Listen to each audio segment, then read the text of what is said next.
రామణి గారు, మీరు ఆత్మహత్య ప్రయత్నం చేయడానికి కొన్ని నిమిషాల ముందు మీ సన్నిహితులందరికీ కూడా ఒక మెసేజ్ ఫార్వర్డ్ చేశారు. విత్ ఇన్ సెకండ్స్ లోనే ఆ మెసేజ్ ని డిలీట్ చేశారు. అసలు ఆ మెసేజ్ ని ఫార్వర్డ్ చేయడంతో ఉద్దేశం ఏంటి, మళ్ళీ వెంటనే డిలీట్ చేయడంతో ఉద్దేశం ఏంటి? అసలు నేను చనిపోదాం అనుకున్న మాట నిజమే. ఎందుకంటే ఇప్పుడు అదే రాస్తారు. ఇప్పటికైనా మీ అందరికి ఒకటే చెప్తాను, అతను నాకు డైరెక్ట్గా ఏదైనా వద్దు అని చెప్పున్నా నేను అతన్ని మీద ఉన్న ఇష్టంతో అతన్ని వదిలేయడం అన్న జరిగేది. కానీ అతను నన్ను చెడు చేయాలి అని చేసి తప్పుడు దాన్ని చూపించి వదిలేయాలంటే మాత్రం అది నేను ఎప్పటికీ ఆపను. ఆ పోరాటంలో జరుగుతున్న నాకు ఇవన్నీ దెబ్బలు, ఈ మాటలు చాలా చాలా వేదనకు గురి చేశాయి. ఇంకా బతకొద్దు అన్న దాంట్లోనే చచ్చిపోదాం అనుకున్నాను. నా చావు కారణం ఇప్పటికి పోయినా ఎప్పటికి పోయినా ఒకవేళ ఎవరైనా చంపినా కూడా అది మాల్వి మల్హోత్రానే అంటాను. ఒకవేళ వాళ్ళిద్దరు విడిపోయి అక్కడి నుంచి అతను వచ్చేస్తే ఆమె కాకపోవచ్చు, కానీ ఇప్పుడు పరంగా అయితే ఆమె. ఆ విషయం కూడా అందరికీ తెలియాలనే నేను పంపించాను. పంపించిన తర్వాత ఈలోపు మా పేరెంట్స్ కానీ సార్ వాళ్ళు కానీ అంతా మాట్లాడి ఇది చేశారు. కొద్ది క్షణాలే కాదండి, ఒక 5 minutes 10 minutes టైం పట్టింది. ఆ తర్వాత అందరికీ డిలీట్ చేసేసాను. మేమంతా క్లియర్ చేసుకున్నాం, అర్థం చేసుకున్న మీడియా ఇప్పుడు ఫ్రెండ్స్ కూడా ఎవరైతే ఉన్నారో వాళ్ళు కూడా నాకు ట్రబుల్ చేయలేదు. బట్ మరి ఆ రాజేష్ అని ఆయన మార్నింగ్ అంతా ఇప్పుడు ఇది చేసి ఇదంతా ట్రబుల్ అయింది. ఓకే, నేను మెసేజ్ పెట్టడానికే తప్పు అంటే నా ఎమోషన్స్ అలా వెళ్ళాయి, స్టేట్ ఆఫ్ మైండ్ నాది అలా ఉండింది. మొబైల్ ఫోన్స్ కూడా లేదు, అది అబద్ధం, అది ఖచ్చితంగా అబద్ధం. అంత మెసేజ్ నా దగ్గర ఉంది. వాట్సాప్ అయినప్పటికీ కూడా నేను కాల్ అన్నది రికార్డ్ చేస్తున్నాను. నా సేఫ్టీలో కూడా నేను ఉండాలి కదా, నా దగ్గర కాల్ కూడా ఉంది. మాట్లాడిన ప్రతి వర్డ్.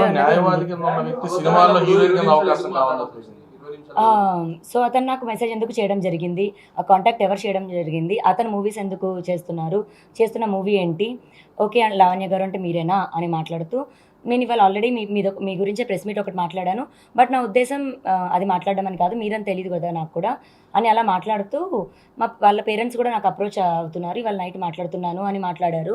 అంతే తప్ప లీగల్ అప్రోచ్ అన్నామో సెకండ్ ఒపీనియన్ అని అయితే జరగలేదు. కేసు విషయంలో కళ్యాణ్ దిలీప్ ఏమో వాళ్ళ తరపున చేసాడు, వాళ్ళ అన్నయ్య అబ్బాయి తరపున ఏమని చెప్పాడమో నీకు? అబ్బాయి తరపున సార్ వాదిస్తే అమ్మాయి తరపున ప్రియా సంథింగ్ ఏదో నేను చెప్పారు. అతను అక్కడ పబ్లిక్ ప్రాసిక్యూటర్ ఉంటుంది, అమ్మాయి తరపున వాదించడానికి. మీరు ఇచ్చే కంప్లైంట్స్ రాజ్ తరుణ్ తో కలిసి ట్రావెల్ చేయాలనే ఉద్దేశంతో ఇస్తాం. అది పోలీసుల పని కాదు కదా. ఏమని? రాజ్ తరుణ్ తో కలిపి మేము ముందుకు ఫార్వర్డ్ అవుతామని. అది పోలీసుల పని కాదండి. నాకు జరిగిన అన్యాయంకి, నాకు జరిగిన దానికి నేను కంప్లైంట్ ఇచ్చాను. 10 ఏళ్ళు నేను కలిసి ఉన్నాను. మరి ఈ రోజున ఇప్పుడు కూడా పోనీ అఫేర్ దాన్ని వదిలేసేదానండి. నన్ను వదిలేసి వెళ్ళిపోవడం అన్నది తప్పు. వదిలేసి వెళ్ళిపోయింది ఎందుకు ఫస్ట్ ఏమో మీడియా ప్రెషర్ చేస్తుంది అన్నాడు. డ్రగ్స్ కేసు అన్నది చెప్పారు. మరి నేను అప్పుడు ఎక్కడికి వెళ్ళాలి? పోలీసుల దగ్గరికి వెళ్ళాలి. నా మీద ఒకటి కేసు అనేది పెట్టి పంపించారు. వాళ్ళ మాట ప్రకారం నేను ఉన్నాను. ప్రిజన్ అన్నారు, ప్రిజన్కి పంపించారు. ప్రిజన్ నుంచి బయటకు వచ్చాను, నా మనిషి లేడు ఏంటి అని కారణం చూపిస్తే మీడియాని చూపించారు, పోలీసులను చూపించాడు, మీడియాని చూపించాడు. సరే అని అది 2 నెలలు వెయిట్ చేస్తున్న ప్రాసెస్లో అసలు నిజం ఏంటి అంటే మాల్వితో నేను అలానే పోలీసుల మీద పడలేదు, మీడియా మీద పడలేదు, మీ వల్ల ఇలా జరిగింది అని. అది అతను రీజన్గా వాడుకున్నాడు. ఓకే, మీడియాలో నాది వచ్చింది, డిఫేమ్ అయ్యాను, కరెక్టే. కాకపోతే అది నేను నిరూపించుకుంటాను, మళ్ళీ కోర్టులో నేను నిర్దోషి అని బయటకు వచ్చిన రోజున నేను ఆ పేపర్ పట్టుకొని మాట్లాడొచ్చు అన్న ఒక ధైర్యంతో నేను పోలీసులది మీడియాది కూడా హార్ట్లో పెట్టుకొని ఉన్నాను. బట్ ఈ మాల్వి మల్హోత్రా అనే అమ్మాయి లావణ్యను వదిలేసిరా అని చెప్పడం, నా 10 ఏళ్ల జీవితం అన్నది పోవడం, దాని గురించి నేను పోలీసుల దగ్గరికి వెళ్ళానండి. దయచేసి మీరు అది అర్థం చేసుకోవాలి. పోనీ మీకు ఒకవేళ కథ అన్నది అర్థం కాకపోతే క్లియర్గా అన్నది ఎక్స్ప్లెయిన్ చేస్తాను, కానీ ఆ క్వశ్చన్ అడుగు, ఈ క్వశ్చన్ అడుగు, లేకపోతే ఎక్కడన్నా పాయింట్ దొరుకుతుందో, లూప్ దొరుకుతుందో అన్న దగ్గర మీరు ఒకవేళ పుల్ చేయాలని చూస్తే ఇది నా జీవితం అని నేను చెప్తున్నాను. మీరు మాత్రం ఆత్మహత్య గురించి ఆత్మహత్య పక్క పెట్టండి, మీరు ధైర్యంగా ఎదుర్కోవాలని మేము మీడియా పరంగా మిమ్మల్ని రిక్వెస్ట్ చేస్తున్నాం. ఎదుర్కొంటానండి, మీరు ఉన్నారని. మీరు ఆత్మహత్యని అటువంటి నిర్ణయాలు మీరు తీసుకోవద్దండి.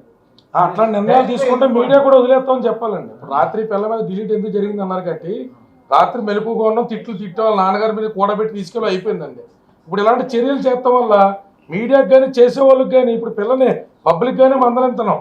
ఎందుకంటే అందరం పిచ్చోళ్ళు అవుతాం. ఇందులో పని కట్టుకునేంత పెద్ద కవరేజ్ పెద్ద పొలిటీషియన్లకు కూడా రాదు. ఈ పిల్లకి ఇంతలాగా నేను ఎప్పుడు మీడియా మీద వేరే ఒపీనియన్ ఉన్న వాళ్ళని పిల్ల విషయంలో నిలబడ్డాను. ఎందుకంటే రాత్రి రెస్పాండ్ అయ్యారండి. పెద్ద సీనియర్ జర్నలిస్టులు ఫోన్ చేశారు, పాపకి మందలించారు, రాత్రి ఫోన్ చేశారు, తిట్టారు. మీరు అన్ని రకాలుగా ఫైట్ చేస్తున్నారు. అయితే Bengaluru rave party drug party కేసులో హేమ పేరు వినపడగానే, హేమ ఉంది అని ప్రూవ్ అవగానే మా అసోసియేషన్ వెంటనే తన సభ్యత్వాన్ని రద్దు చేస్తూ యాక్షన్ తీసుకుంది. ఈ రోజు రాజ్ తరుణ్ పైన మీరు అన్ని ఆధారాలు సమర్పించారు, మీడియా ముందు ఫైట్ చేస్తున్నారు. ఇప్పటికే రాజ్ తరుణ్ పైన సెక్షన్స్ కూడా ఫైల్ అయిపోయాయి. మరి మీరు ఏమైనా మాను అప్రోచ్ అయ్యే అవకాశం ఉందా? మా దృష్టికి ఈ విషయాన్ని ఆల్రెడీ తెలుసు, చాలా వైరల్ గా మారిపోయింది. సో మా ఇప్పటి వరకు ఏం యాక్షన్ తీసుకోలేదు, అంటే కేవలం పెద్ద హీరో అని చెప్పి వదిలేసారా? ఇప్పుడు మీరేమైనా మాలో అప్రోచ్ డెఫినెట్గా అప్రోచ్ అనేది అయితే నేను ప్రతి పాసిబుల్ వేలో వెళ్తానండి మనిషిని వెనక్కి దక్కించుకోవడానికి. ఇప్పుడు అతను వద్దంటున్నాడు కదా, వెనకాల పడతావేంటి సైకోలాగా అని అందరికీ అనిపించవచ్చు. కాకపోతే మా కనెక్షన్, మా ప్రేమ మాకు మాత్రమే తెలుసు. అది లేకపోతే 10 ఏళ్ళు ఎవరు ఉండరండి. ఇప్పుడు మేము కొట్టుకుంటున్నాము, ఒకరి మీద ఒకరు నిందలేసుకుంటున్నాము, అవి కరెక్టే. బట్ అవి దాటేసి వస్తే లేదా వాటికి వెనక్కి వెళ్ళినా మా ప్రేమ మాకు తెలుసు, మా కనెక్షన్ కూడా మాకు తెలుసు. ఎఫెక్షన్ అన్నది నిజం. దానికి నేను వాల్యూ ఇచ్చా, ఇంకా ఫైట్ చేస్తున్నాను, మనిషికి వాల్యూ ఇస్తున్నాను. ఇంకా అతను యాక్టర్ అన్న నేమ్కి నేను మాకు కూడా వెళ్ళి మాట్లాడడం అయితే జరుగుతుందండి.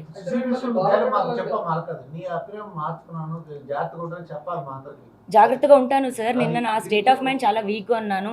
ఫిజికల్ గా నాకు తెలీదు, బ్యాక్ పెయిన్ నాకు లేదు సార్. అది అందరికీ జరిగే ఒక ప్రాసెస్ లోనే ఈ దాడికి నేను వీక్ అవ్వడం తప్ప నా మెంటల్ స్టెబిలిటీ లేక అయితే కాదు. అది మళ్ళీ మీ అందరికీ చెప్తున్నాను. లావణ్య మిమ్మల్ని బాధ పెట్టాలని కాదు, మీరేమో ఇంత జరిగినా సరే మా ప్రేమ తెలుసు, నాకు రాజ్ కావాలి అంటున్నారు. కానీ మీరు కేసు పెట్టిన తర్వాత రాజ్ తరుణ్ స్పందిస్తూ ఆమె నా రూమ్ లోనే డ్రగ్స్ తీసుకుంది, నా ఫ్లాట్ లోనే ఇంకొక వ్యక్తితో ఉంది, మస్తాన్ సాయి ఒక కొత్త పేరు తను తీసుకొచ్చాను, తను ఒక డ్రగ్ అడిక్ట్, తను ఒక డ్రగ్ పెడ్లర్, డ్రగ్ కేసులో అరెస్ట్ అయ్యి వచ్చిందని మీ పైన చాలా అనుచిత వ్యాఖ్యలు చేశారు.